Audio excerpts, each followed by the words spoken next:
Hi there. Welcome to Light from Above. My name is David Kenny. I'm the preacher for the Wadsworth Church of Christ. Glad you could be with us on the program today. We're continuing our study about the New Testament church. Now we're going to move into a different area as it relates to the New Testament church, and we're going to look at the idea of the New Testament church in portrait. And today's picture, this portrait if you will, is the Greek word ekklesia. So we're going to take a look at that and take a look at that picture of that church building. It's a very precious building to our family. There's a lot of relatives buried there. There's dear friends of my parents there and my grandparents there. My great-grandparents are buried there. And so it's a very precious location to our family. And that building is important, but you need to recognize, and as we recognize, that building is just a building. The people are what make the church. And that lesson, that idea is really going to come out when you look at this idea of the church in portrait in the term ekklesia. Today we're going to look at these four main points: ekklesia defined, and then the idea from what are we called, how are we called, and into what are we called. Language is really important, and it's something that we need to study and we need to be aware of. And we often talk about the emphasis on the English language and Webster's dictionary and things like that, and rightfully so. But sometimes we don't realize that the New Testament, even though we may be reading it in English, that's a translation. And for the New Testament purposes, it's a translation of the Greek language that is being rendered for us so we can understand. And some translations are better than others. Some try to establish a word-for-word comparison. Some of them try to give you the thought of it. I tend to stick with more word-for-word type translations. I think they're more accurate. And I just prefer that as opposed to ones that just sort of tell you what the verse is saying. I'd rather read what the verse says. And in Greek, you need to understand that, the Greek language has been around for centuries. But even within the Greek language, there are different versions of Greek language.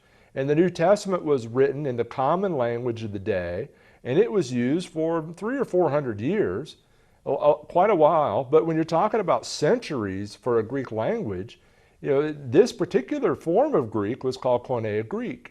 And it's a dead language. And that's important because dead languages don't change. Their meanings stay the same. If you see a word in Greek, in Koine Greek, then that word does not change meaning from when it was uttered. And you have all kinds of resources that you can look at to find out what does that word mean. But you see, in English, we don't have quite that going on. Every year, the dictionary has to send out new words that's being added. Maybe it might take some words out that aren't even being used anymore. It may modify definitions. Sometimes a particular definition may be more prominent in our day and age. And our language is dynamic. But dead languages, they stay the same. Latin's another example. I studied Latin in high school and really enjoyed it. And it's another dead language. Whatever it meant then, that's what it means. Well, the same thing is true with the New Testament. And that's why it's so important to go back and study these words in Greek, because sometimes the English moves on us. And so we really need to understand what the words mean. We're going to do some of that, and I'm going to show you a good study tool that you can use to be able to do that. This is from BibleStudyTools.com. I'll show you the mechanics of it and how these screens are laid out. But you need to remember that with all sources, you need to trust but verify. People make mistakes. Some things are more accurate than others. And so you always want to do some comparison work, and we try to do that. But let's go through and we'll take a look at the first section here. This is the Strong's numbering system.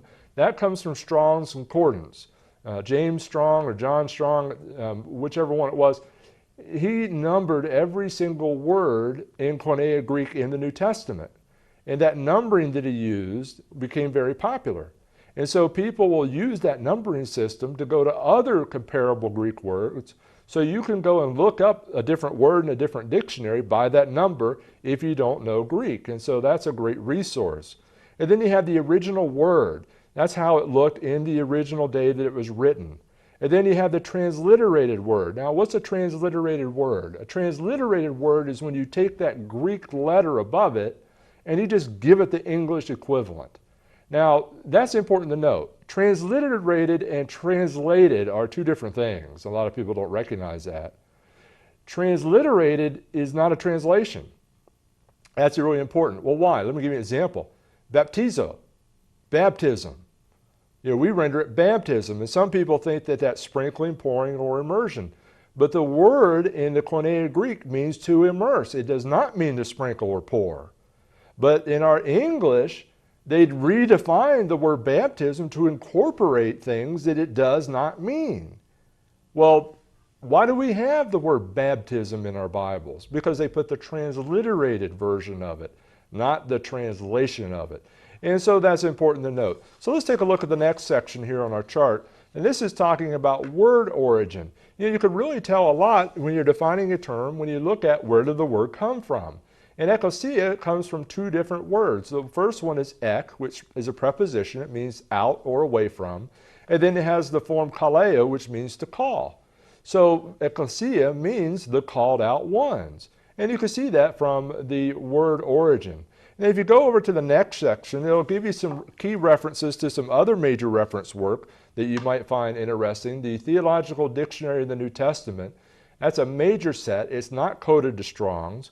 Also, there's an abridgment there called, sometimes we call that Little Kittle, and they give you the volume number and page number of the big set, and I'll show you what that looks like in a minute. And then also the abridgment that you look at as well. And it also tells you the part of speech that's involved, whether it's a noun and a verb. And so that's important to take note of too. Now, if we look at the next section on the chart, we have the King James verse count. And this tells you how many verses in each book of the New Testament does this term show up. And the nice thing, I can't do this on this program, but if you're on the website and you do it, you can click on it and it'll bring up those verses and you can see and you can read through it. There's a lot of great online tools or softwares that you can use. But what this is telling you here is it's telling you the number of verses by New Testament book where this term shows up.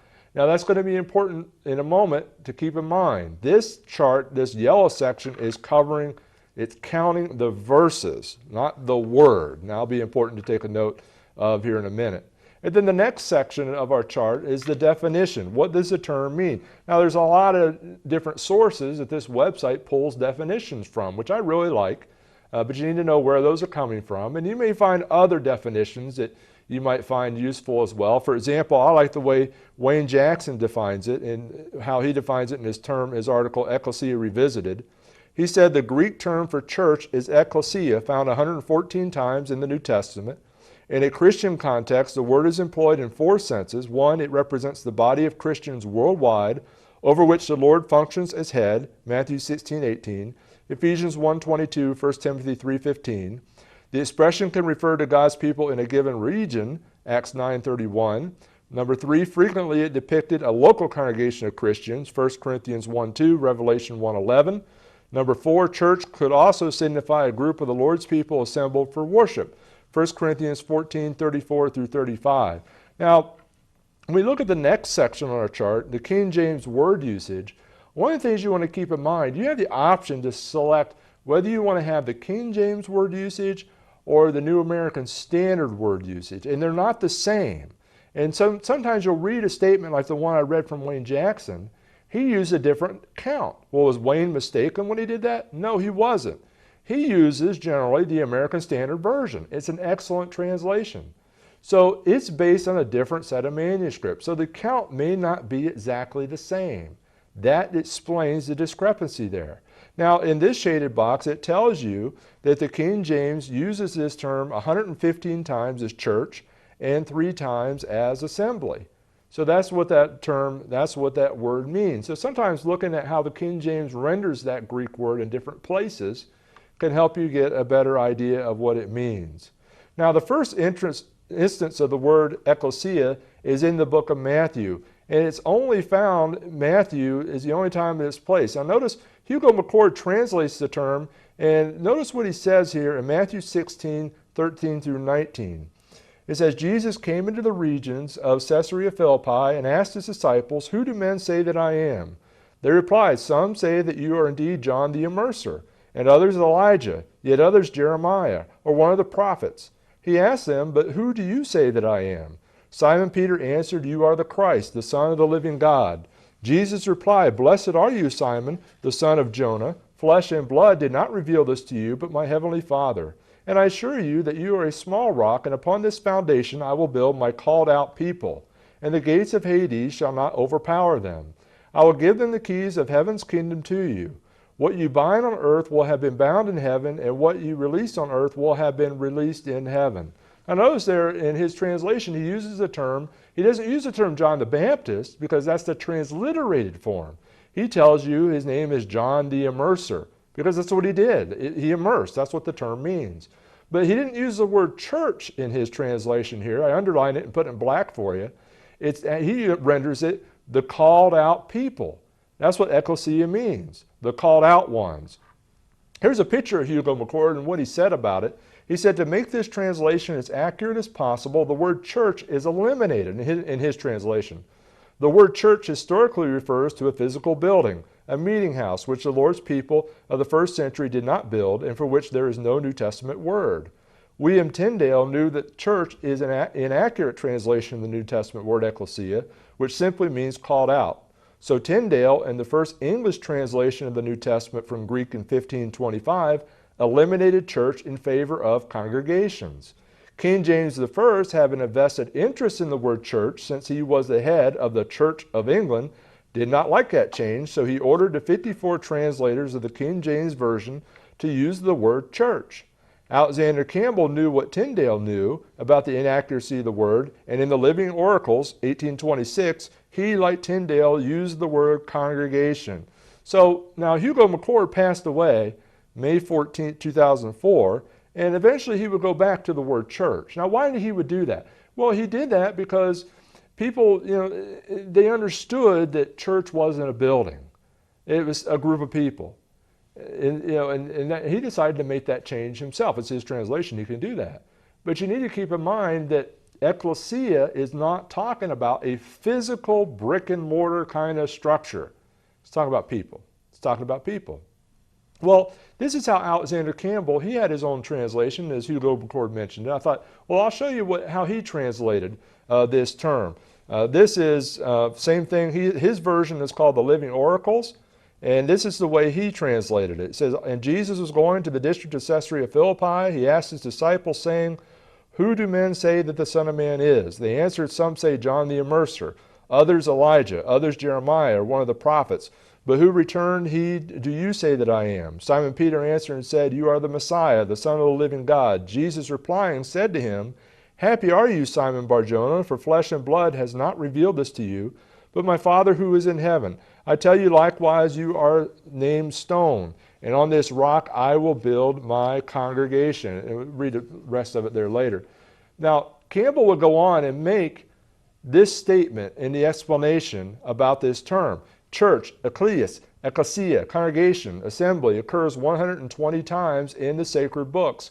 It's derived from ekkleo, I call out, the called out. Such was the assembly in the wilderness, first designated the congregation. And he goes on there.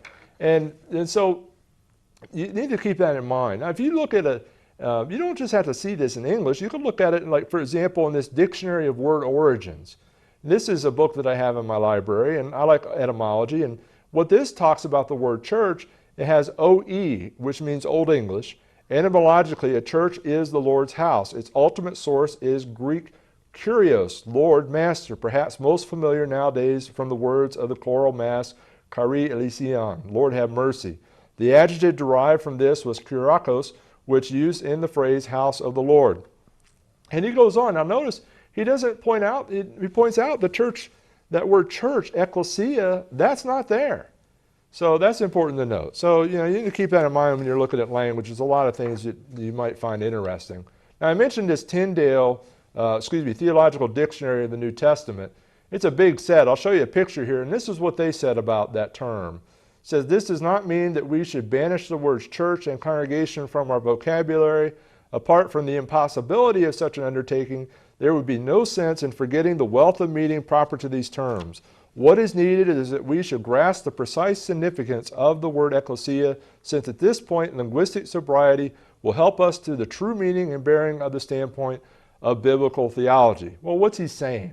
Well, what he's saying is everybody recognizes that today English has changed to the point that if you use the word church, it has more than one meaning in our day.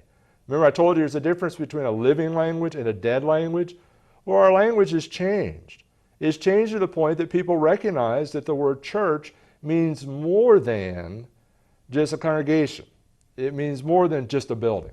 It has different meanings. And so we have to be more careful about that. And basically that's what Hugo McCord decided on in later translations or editions of his translation. He decided to go ahead and go back to the word church because people just recognize it is really making a distinction now that really didn't make that much of a difference. But from what are we called? Let's take a look at from what are we called. In 1 Peter chapter 2, 9 and 10, it says, "But you are a chosen generation, a royal priesthood, a holy nation, his own special people, that you may proclaim the praises of him who called you out of darkness into his marvelous light, who once were not a people, but are now the people of God, who had not obtained mercy, but now have obtained mercy." Now, what are we called out of? You're called out of darkness. Into what? Into his marvelous light. Well, how are we called? I mean, how does that happen? Some people, they look around for, mystical, magical experiences. Maybe they're waiting for someone from the dead to come back and talk to them. But what does the New Testament tells us? How are we called from darkness into light? Well, look what the New Testament tells us. 2 Thessalonians 2, 13 through 15, Paul writing to them, "But we are bound to give thanks to God always for you, brethren, beloved by the Lord, because God from the beginning chose you for salvation through sanctification by the Spirit and belief in the truth, to which he called you by our gospel, for the obtaining of the glory of our Lord Jesus Christ. Therefore, brethren, stand fast and hold the traditions which you were taught, whether by word or by epistle." So notice, you're called by our gospel. So when you read the gospel, you're being called. The words are speaking to you. You don't have to wait for someone to whisper in your ear or something like that. It's written down. You can read it. You read it instead of hear it. And that's important for people to note. Well, into what are we called? What are we called into? Well, let's take a look at Romans chapter 8, 28 through 30. It says, "And we know that all things work together for good to those who love God, to those who are called according to his purpose. For whom he foreknew, he also predestined to be conformed to the image of his Son, that he might be the firstborn among many brethren. Moreover, whom he predestined, these he also called. Whom he called, these he also justified. And whom he justified, these he also glorified." Now, notice that, justification and glory. Who wouldn't want that? That's what we're called into. Well, how do we get into that? That's what we're called into. Isn't that a great thing? Well, let's take a look at another passage when we talk about the idea into what we are called. And this is Acts chapter 2 and verse 47. It says, "Praising God and having favor with all the people, and the Lord added to the church daily those who were being saved." Now notice, the idea of, the church. Well, that's that term ekklesia. Those who hear the gospel call are added to the church, the congregation, the saved ones. Notice being inside a church building alone is not salvation. You must answer the calling of God to be called out. Some people think that if they just walk into a church building, that, they're part of the church. But you're not. A building's a building. You may go to a building and you may worship God, but if you haven't obeyed the gospel, you're lost.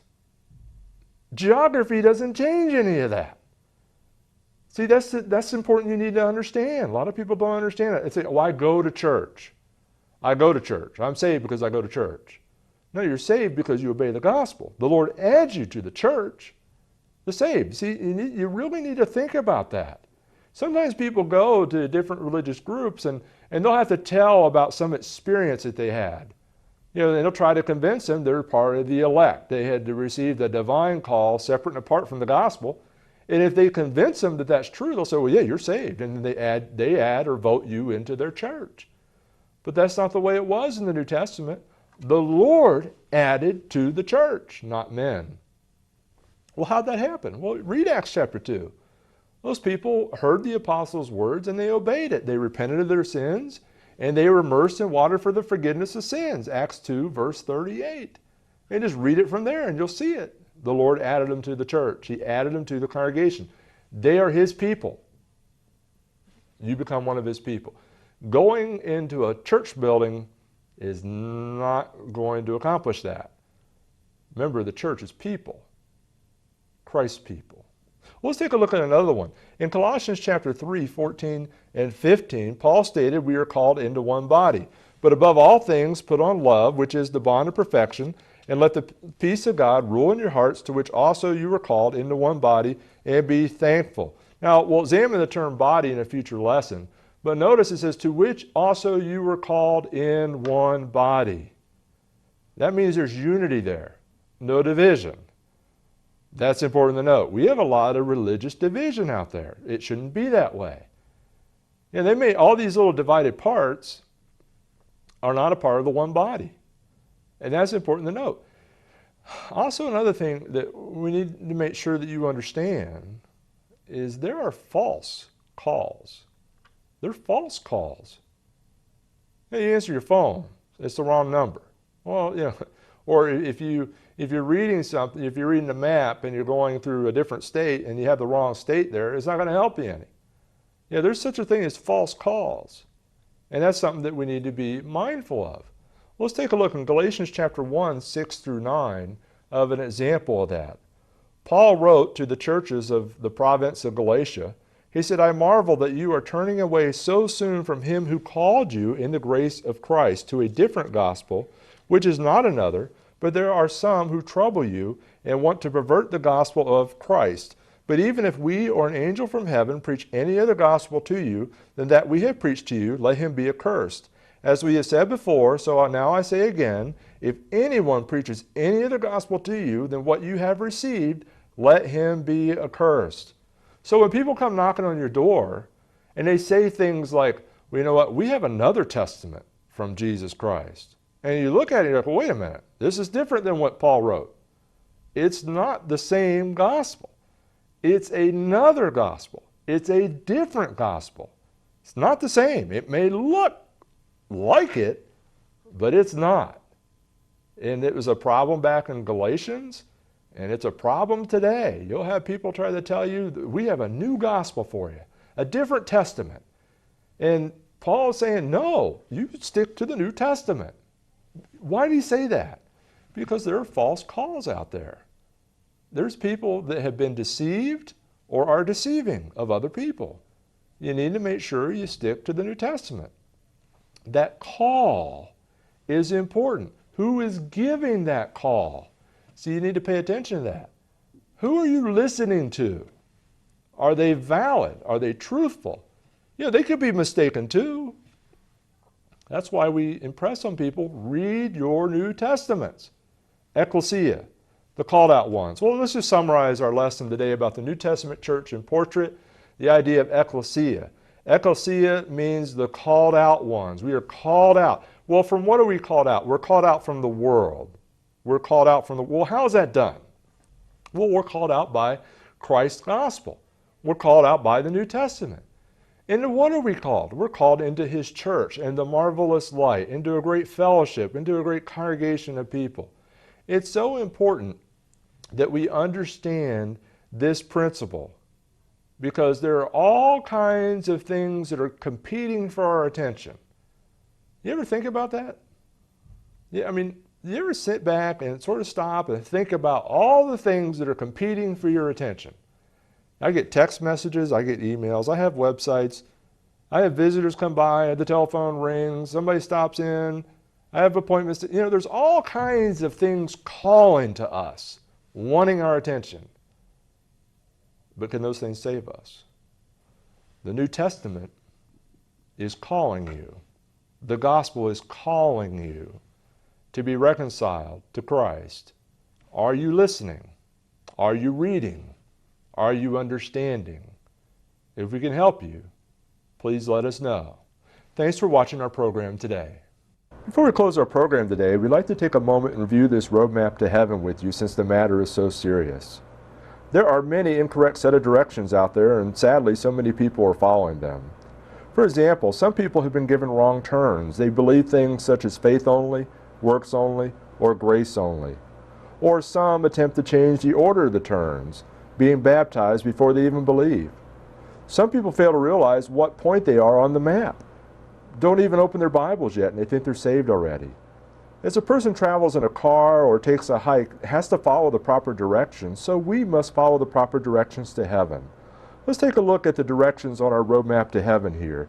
You have to look at these passages in your Bible for yourself. We'll just list the steps, the turns on the way. First is to believe or to have faith. And then number 2, to repent, to turn away from sin. Number 3 is to confess that Jesus is the Son of God. Number 4 is immersion, or to be baptized, which is a burial in water to have your sins washed away. And then you're added to the church by the Lord, not by a group of people, or not by giving some kind of testimonial experience or things like that. And then once you're added, you need to serve and worship the Lord faithfully all the days of your life. And the key word's faithfully. You don't waver. And that's very important. We need to keep in mind, too, that in Noah's day there was a big flood, and only people in the ark were saved from the flood. The same is true today. There is no salvation outside the Lord's church. Where are you on the roadmap to heaven? Thanks for watching our program. Please let us know if we can assist you with further information for your journey.